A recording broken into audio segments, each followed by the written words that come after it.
So here we are at the foot of Mt Tarawera, and I'm here with Graham Leonard, and we're going to learn first of all about all these different types of volcanic deposits, and we've just got great examples here.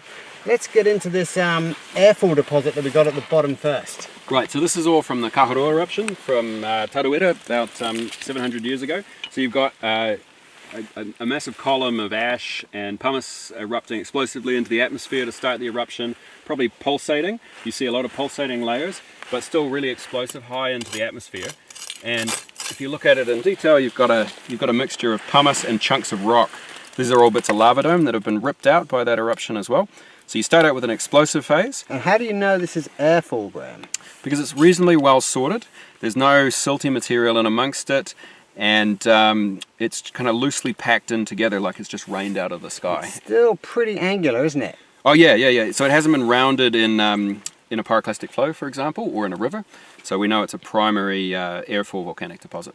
And most of those class are what we would call lapilli size. So just so anything smaller than 2 millimeters, about that size, we call ash. And obviously this is almost entirely above 2 millimeters. So we'd call this a lapilli fall rather than an ash fall. Brilliant. So should we go up and have a look at the pyroclastic flow deposits? Sure.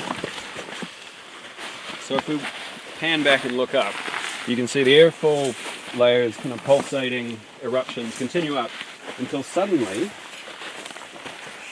this area has been hit by something very different. And you can see in here, this material, if we have a close look with the camera, this isn't well sorted at all anymore. It's full of fine material, silty material, but it's still got lapilli in it and larger chunks. And these are quite big chunks of lava ripped out of the mountain.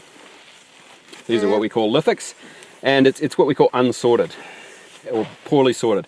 A little bit of layering in there, but it's pretty massive and unsorted. This is typical of a pyroclastic flow.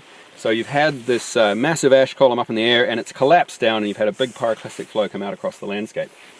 And you were pointing to this. Yeah. These are charcoal logs. So these are lying down facing away from Mt Tarawera, so the pyroclastic flow has snapped them off. They were poking their heads up out through the ashfall layers, so the ashfall layers wouldn't have broken the trees off. They're gentle ashfall raining down. And any part of the tree sticking above the ashfall layers suddenly got snapped off and burned, because this would have been up to 700 degrees, the same temperature as the magma that was erupting. So I've got a question. What kind of time frame do you think all of this happened? Going from right down at the bottom of the pit where we were down there, sure, up to these block and ash flows, how long did that take? Well, so the sequence of explosive activity can be as little as hours to days to months. In this case, with all this pulsating activity, we're probably in the weeks to months range. The pyroclastic flow would have happened one afternoon in a period of minutes or hours.